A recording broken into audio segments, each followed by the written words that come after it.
فأصبحنا بنعمته إخوانا أشهد أن لا إله إلا الله وحده لا شريك له وأشهد أن سيدنا محمدا عبده ورسوله وصفيه من خلقه وحبيبه الذي لا نبي ولا رسول بعده.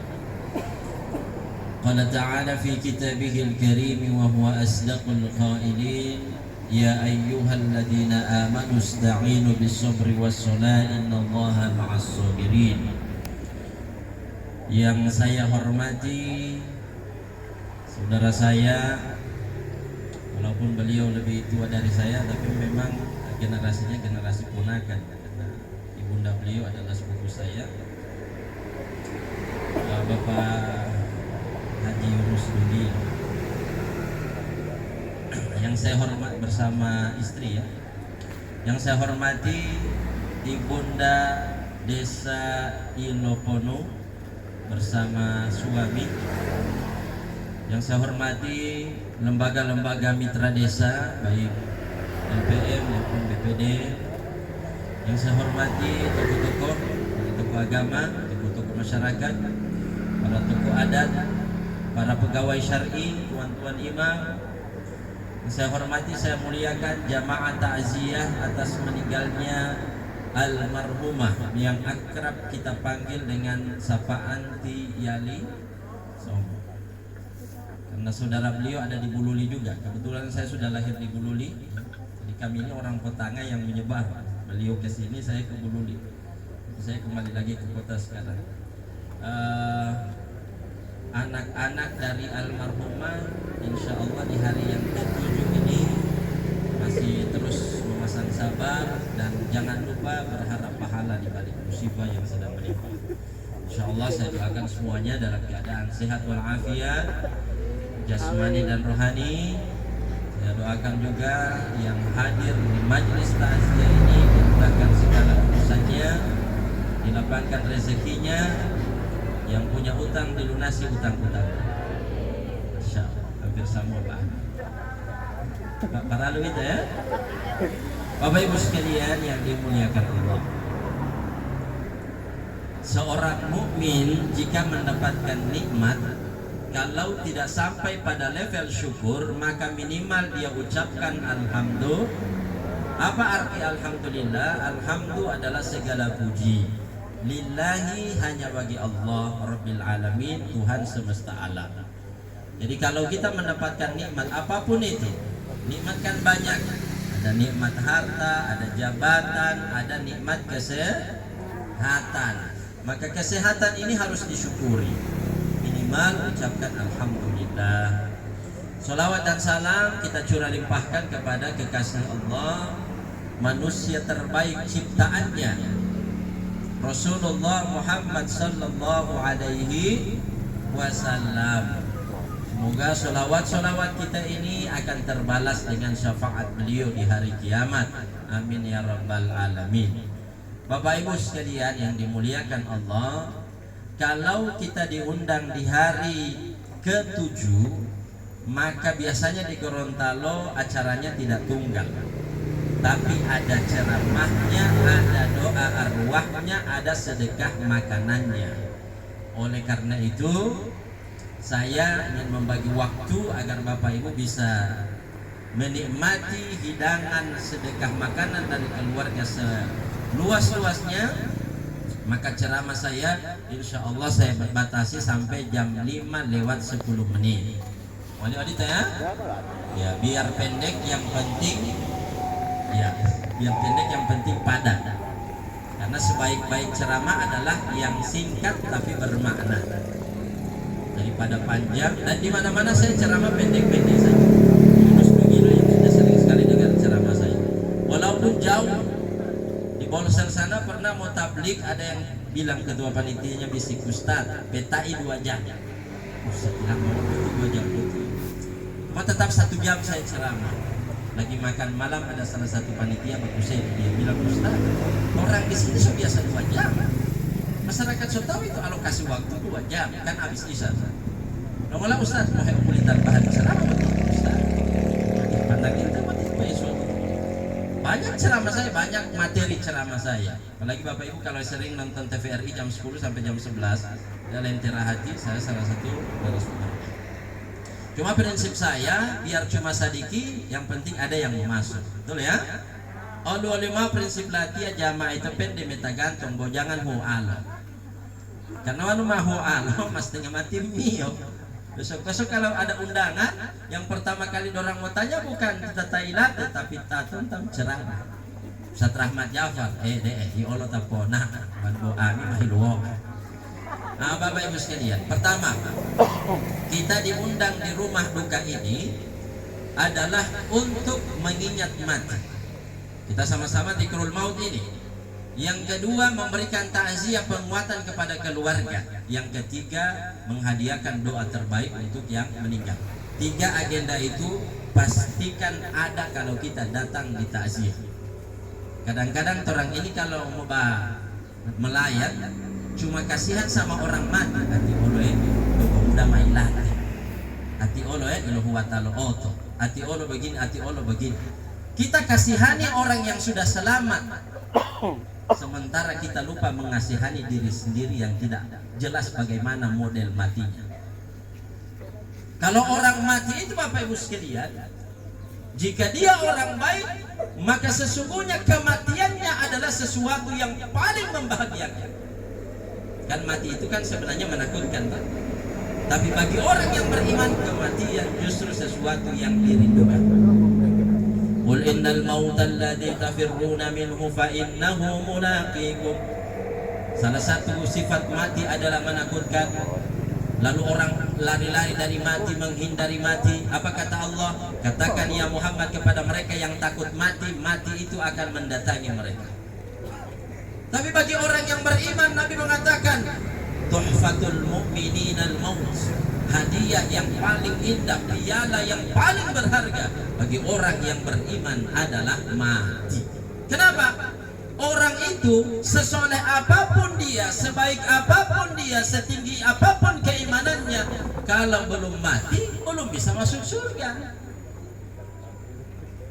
Mati dulu baru masuk surga. Makanya kematiannya sesuatu yang dia rindukan. Dalam Al-Quran surah Fussilat ayat 30, nanti bisa juga kalau ada kesempatan, surat Fussilat ayat 30, Allah gambarkan innal ladzina qalu rabbuna Allah tsumma istaqamu tatanazzalu alaihimul malaikah. Orang-orang yang mengatakan Allah adalah Tuhan kami, dia ucap la ilaha illallah, kemudian sampai mati istiqomah, tidak murtad, tidak keluar dari Islam, maka saat sakaratul maut Allah akan bisik lewat malaikat. Ya, malaikat datang membisik di telinga kanannya, la takhafu, jangan takut, wala tahzanu, jangan bersedih, wa abshiru bil jannati allati kuntum tu'adun, dan bergembiralah dengan surga yang sudah Allah siapkan. Jangan takut dengan mati, jangan bersedih dengan dunia yang ditinggalkan, dan berbahagialah surga sudah ada menanti. Itu bagi orang yang beriman. Tapi bagi orang kafir, bagi ahli maksiat, bagi pendosa, maka kematian adalah sesuatu yang sangat-sangat menakutkan. Ini kalau mau sedikit. Yang kedua jamaah, ada berapa anak almarhum? Ada 6. Ke-6 anak ini adalah aset. Kehilangan orang tua adalah musibah yang besar. Kadang-kadang yang orang ingat dari timama itu ada pemasakan. Ya Allah, tidak ada timama siapa lagi yang memasak. Dia lupa ketika ibundanya meninggal, yang hilang dari dia bukan cuma masakan enak, tapi doa yang paling mustajab. Kalau masakan enak, pergi di rumah makan di kota banyak sekali yang lebih enak. Tapi doa mustajab mau pergi di mana? Tidak ada doa yang paling mustajab selain doa seorang ibu. Oleh karena itu kepada anak-anak bersabar. Ini adalah musibah yang memang harus terjadi. Kullu nafsin dha'iqatul maut. Mulai di mana tuh? Mati akan datang sekarang atau nanti. Dan apalagi almarhumah ini sudah usia senja. Kira berapa umur almarhumah ini? 67. Persis yang dikatakan oleh Nabi ya.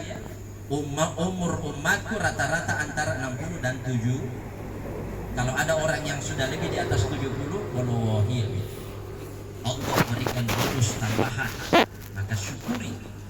Tapi ini hadis jangan membuat ibu-ibu sotako yang sudah 60-an. Walau melawatin di petanton hingga siapa tahu Allah kasih umur di atas 100 tahun. Macam orang punya kakek saya, buyut beliau ini umurnya berapa? 128 tahun. Totunya berarti so jauh dari Pak Alek. Totu saya itu yang di Kubara umurnya 133 tahun. 133 tahun. Kakek saya 128. Tidak pikun. Sampai mati masih menjabat kepala kamu undangan. Punya 14 anak dari 8 istri. Pak Yunus, Pak Yunus yang parah. 8 istri poligami, Ustaz. Bukan poligami lagi Pak Ustaz ini. Kakek saya tidak poligami. Gimana ceritanya sampai nikah 8 kali? Istrinya meninggal, tidak lama-lama menduda langsung nikah lagi. Meninggal, nikah lagi. Istri ke-7 meninggal, nikah yang ke-8, padahal umurnya sudah di atas 80 tahun dan dapat 11 anak.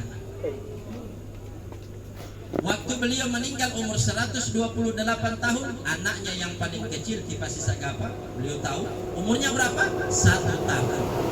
Alias 127 tahun kalau tahu malah. Bantama saatnya bahan 50 tahun main jalan-jalan. Baru kalau dia main tadi main offline walau online dia jam mulai. Dia boleh tak penasaran sama itu latih Ustaz mau lupa pakai obat bapu tapi itu ijazah periksa latih.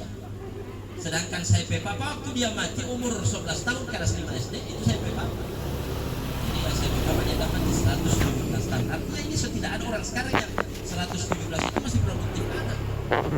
Jika jamaah yang dimuliakan Allah, ada orang yang Allah berikan umur di atas 70 tapi sedikit. Ustaz, boleh pada umur panjang? Boleh. Tapi harus siap dengan resiko umur panjang. Apa? Wa man nu'ammirhu nunakkishu fil khalqi afala ya'qilun. Siapa yang panjang umur, Allah mau cabut DP kekuatan badan toh. Masih muda, gagah, tinggi, tegap, cantik. Tapi kalau so tua apa? Bongkok.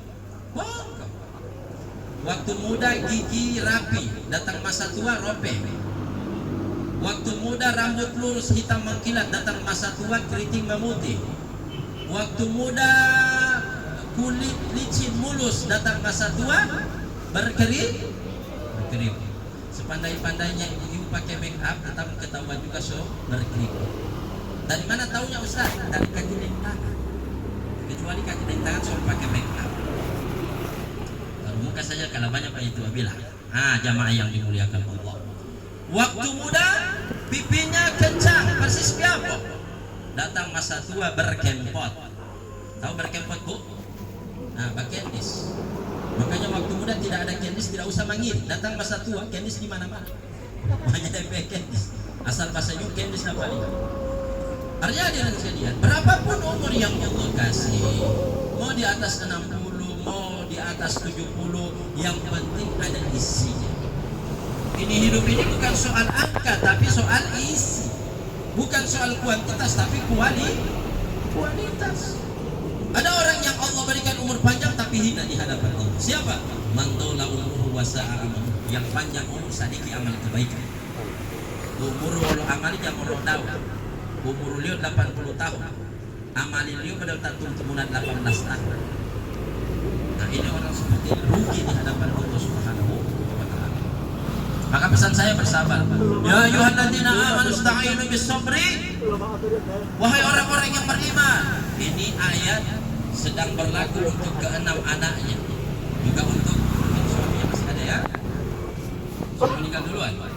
Berlaku untuk anak-anaknya, saudara-saudaranya, para ponakannya, semua keluarga yang merasa kehilangan. Seakan Allah berkata, bersabar. Innallaha ma'as-sabirin. Aku bersama orang-orang yang sabar.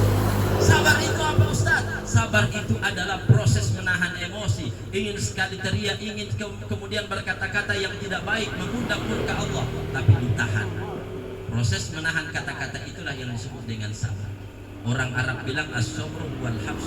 Sabar itu artinya memenjarakan, batahan, mengendalikan.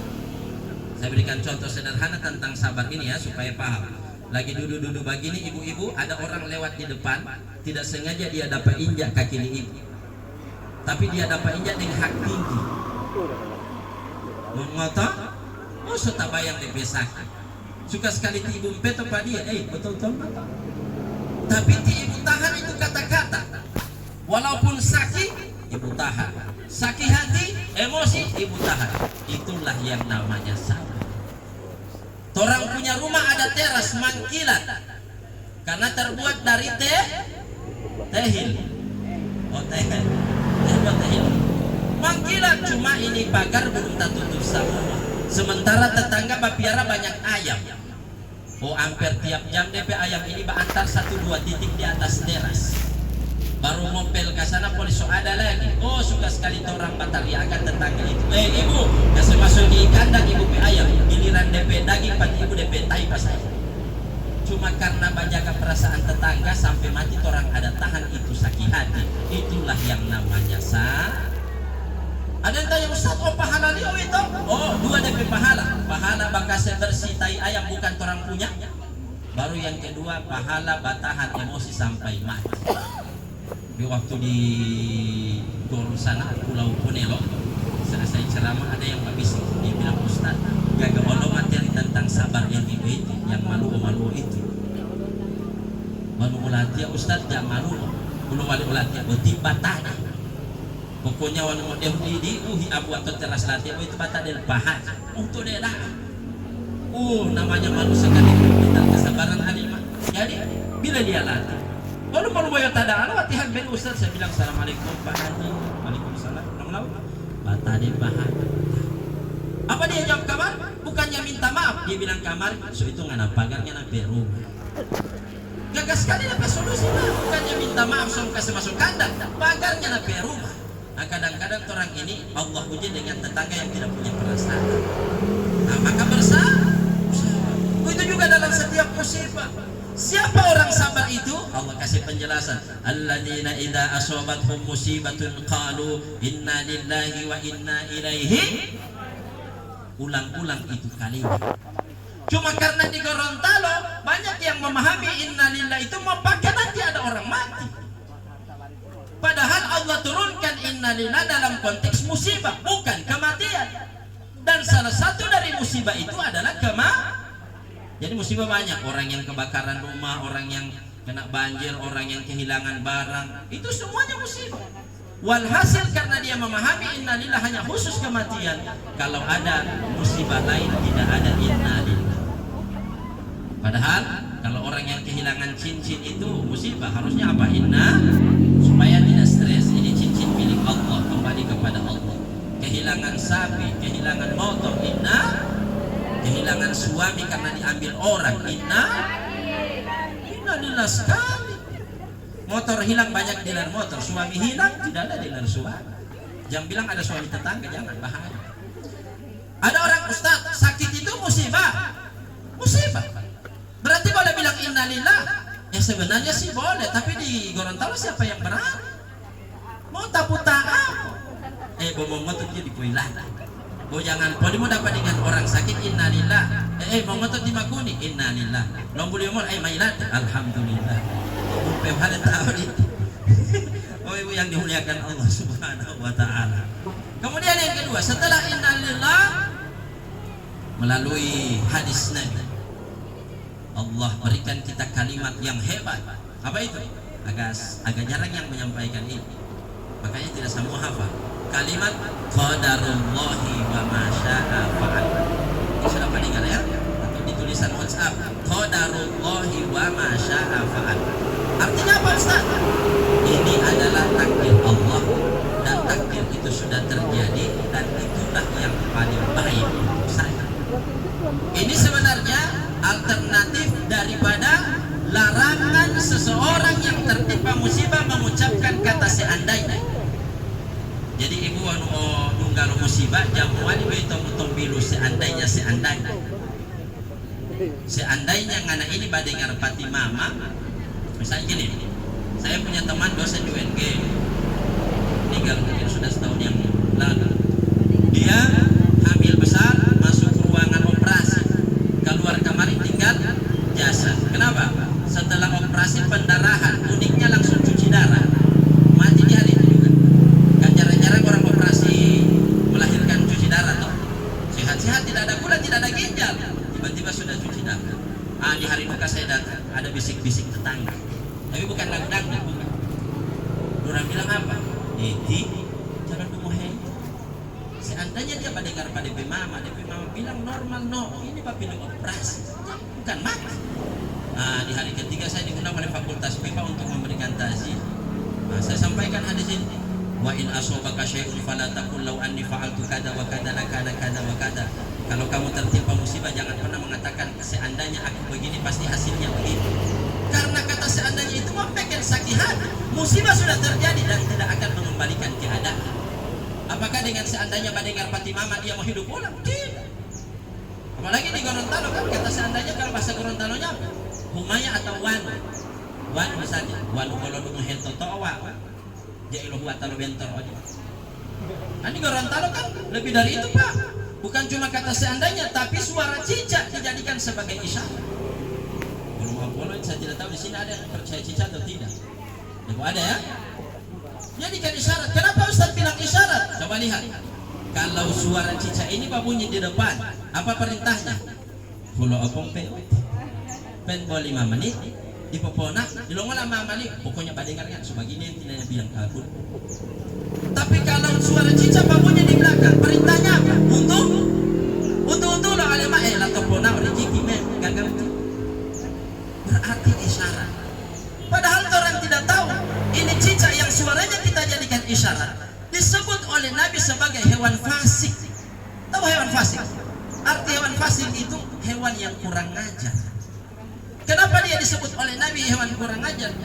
Waktu Nabi Ibrahim dibakar oleh Raja Namrud, semua hewan berusaha memadamkan api kecuali cicak Basoro sendiri. Ini cicak dia tiup-tiup itu api akan membesar supaya membakar Nabi Ibrahim. Nabi bilang cicak itu hewan kurang ajar. Di Gorontalo orang jaga percaya. Yang kedua, rumah puluti, orang tua bilang kamari dulu. No uti japo mate toto, mau otak buduk. Ternyata Nabi bilang sebaliknya. Man qatala wazagatan fi awwali darbati kutibat lahu mi'atu hasanat. Siapa yang membunuh cicak pada pukulan yang pertama, Allah hargai dia 100 pahala. Meh itu tahu ilmu pahala liur mati tutup. Jangan habis ini pada mampu itu Ustaz pada ganti pada tutup. Sudah dulu tinggal jaga tahan. Karena orang tua bilang jangan mati, maka jaga tahan langsung gampang. Pada pukulan kedua 90 pahala, pukulan ketiga 80 pahala. Perhatikan Bapak Ibu, apa pentingnya Nabi mengucapkan pukulan pertama sampai ketiga? Tidak cukupkan Nabi bilang 1 kali pukul.